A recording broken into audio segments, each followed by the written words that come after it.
2010 남아공 월드컵은 아프리카 대륙에서 열린 최초의 월드컵이다. 한편 남아공 월드컵의 전술적 테마는 쇼패스 게임을 기반으로 하는 점유였다. 0809 시즌 최초로 6관왕을 달성한 바르셀로나의 영향으로 점유율 축구는 세계 축구의 트렌드가 되었고 이것이 월드컵에도 지속된 것이다. 당시에는 바르셀로나식 쇼패스 게임을 방해하는 전술이 없었다고 봐도 무방하다. 2010년 최고의 팀은 트래블을 달성한 무리뉴의 인터밀란이었지만 챔피언스리그 4강전에서 바르셀로나를 상대로 한 무리뉴의 전술은 수비 숫자를 극도로 많이 두고 버티는 안티풋볼에 불과했다.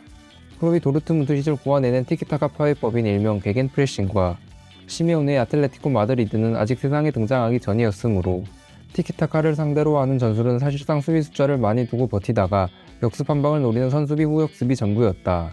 단순한 선수비 후역습 전술은 쇼패스 게임을 방해하는 것이 아닌 쇼패스 게임을 허용하되 결국 실점으로 연결되는 부분을 최소화하겠다는 의미이므로 이때까지만 해도 티키타카로 일컬어지는 쇼패스 게임을 방해하는 전술은 사실상 없었다고 할 수 있다. 즉 점유율 축구 파괴법의 발전 속도가 점유율 축구의 발전 속도를 따라잡지 못하고 있는 상황이었다.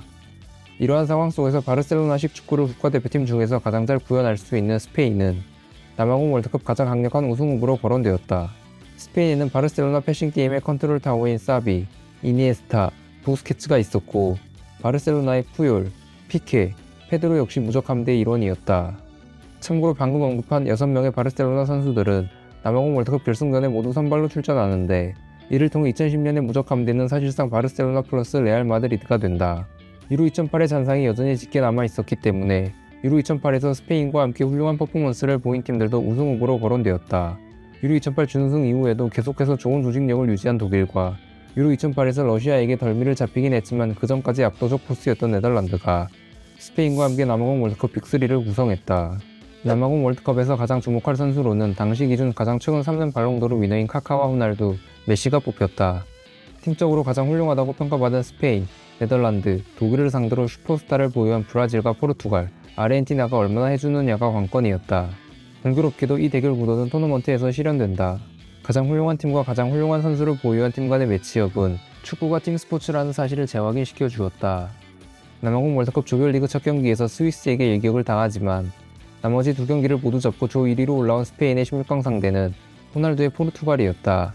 이베리아 반도 더비로 명명되는 이 경기는 이 대회 8강까지 MVP 모두였던 다비드 비아의 결승골로 스페인이 승리를 거둔다. 독일은 8강에서 메시의 아르헨티나를 만난다. 두 팀은 4년 전에도 8강에서 만났었는데 그때 독일은 아르헨티나를 승부차기로 따돌렸었다. 이번 대결은 90분이면 충분했다. 이번 대회를 통해 월드컵의 사나이로 등극하는 밀러의 선취골과 원조 월드컵의 사나이 클로제의 추가골로 2대0으로 달아난 독일은 이후 프리드리히의 골과 클로제의 두 번째 골까지 더해 아르헨티나를 4대0으로 격파한다. 독일은 신을 인간으로 만들어버린다. 네덜란드의 8강 상대는 카카가 있는 브라질이었다. 이 대결은 당시 인터밀란의 트래블을 이끈 팀 동료인 슈나이더와 줄리우 세자르 간의 창과 방패의 대결로도 주목받았다. 선제골은 브라질 것이었다. 호빈 뒷공간 침투를 막지 못한 네덜란드는 선제골을 헌납한다. 네덜란드의 구세주는 슈나이더였다. 2010년 피파 발롱도르의 슈나이 디귿까지 새겼던 슈나이더는 멜로의 자책골을 이끌어냈으며 헤더로 역전골까지 기록하며 팀을 4강으로 이끈다. 3명의 슈퍼스타는 축구가 팀 스포츠임을 재확인시켜줄 뿐이었다. 남아공 월드컵에서 나타난 흥미로운 현상 중 하나는 남미 축구의 최강자들이라고 할 수 있는 브라질과 아르헨티나는 부진했던 것에 반해 그보다 한 수 아래로 평가받는 우루과이와 파라과이는 선전했다는 것이다. 실제로 우루과이는 대회 MVP 포를란을 앞세워 남미 팀들 중 유일하게 4강 진출을 이뤄낸다. 그렇다면 브라질과 아르헨티나가 남아공 월드컵에서 부진했던 이유는 무엇일까? 전문가들은 가장 큰 이유로 활동량을 뽑는다. 남아공 월드컵에서 좋은 성적을 거둔 스페인과 독일의 한 경기 평균 뛴 거리는 각각 105km와 108km였다. 브라질과 아르헨티나는 각각 100km와 98km를 기록했다. 골키퍼가 한 경기에 뛰는 거리를 3-4km로 보았을 때 브라질과 아르헨티나의 필드 플레이어들은 평균 10km도 뛰지 않았다는 말이 된다. 슈퍼스타들의 활동량은 보통 많지 않다. 메시가 한 경기에 7-8km밖에 뛰지 않는다는 것은 유명한 사실이다. 문제는 슈퍼스타 힘만으로 성적을 거둘 수 있는 시대는 지났다는 것이다. 슈퍼스타들이 적은 활동량을 가져가며 자신들만이 가지고 있는 폭발력을 신경 쓸 때 나머지 팀 동료들은 더욱더 헌신적으로 뛰면서 전체적인 팀 밸런스를 맞춰줘야 한다. 그리고 이것이 2010 남아공 월드컵에서의 아르헨티나와 2022년 카타르 월드컵에서의 아르헨티나의 가장 큰 차이점이다.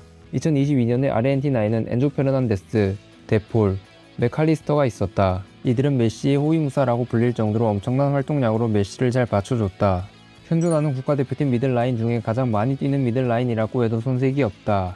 즉 2022년에 아르헨티나에는 2010년에는 없었던 엔진이 있었고 이것이 곧 결과의 차이를 만들어냈다. 2010년의 스페인은 2008년의 스페인과 비교해 보았을 때 달라진 점이 있었다. 가장 먼저 감독이 달랐다. 아라고네스 감독은 유로 2008을 끝으로 스페인 대표팀 지휘봉을 델보스케 감독에게 넘긴다. 선발 라인업에는 바르셀로나에서 좋은 모습을 보인 피케와 부스케츠가 새롭게 합류했다는 점이 눈에 띈다. 2008년에는 세나의 백업이었던 알론소가 주전으로 격상한 것도 눈에 띈다. 델보스케 감독은 비아를 왼쪽 윙으로 기용하는 것을 좋아했다. 스위스와의 조별리그 1차전에서 비아를 원톱으로 놓고 결과가 좋지 않자 온두라스와의 2차전부터는 토레스를 원톱으로 놓고 비아를 레프트 윙으로 돌린다. 참고로 나바스는 경미한 통증을 느낀 이니에스타 대신 선발로 출전했다. 비아는 왼쪽 윙으로 뛴 2차전부터 살아난다. 앞서 언급했다시피 비아는 8강까지는 이 대회 MVP 모드였다. 칠레와의 3차전에 이니에스타가 돌아오자 무적 함대는 완전체가 된다. 참고로 이 선발 라인업은 8강 파라과이전까지 동일하다.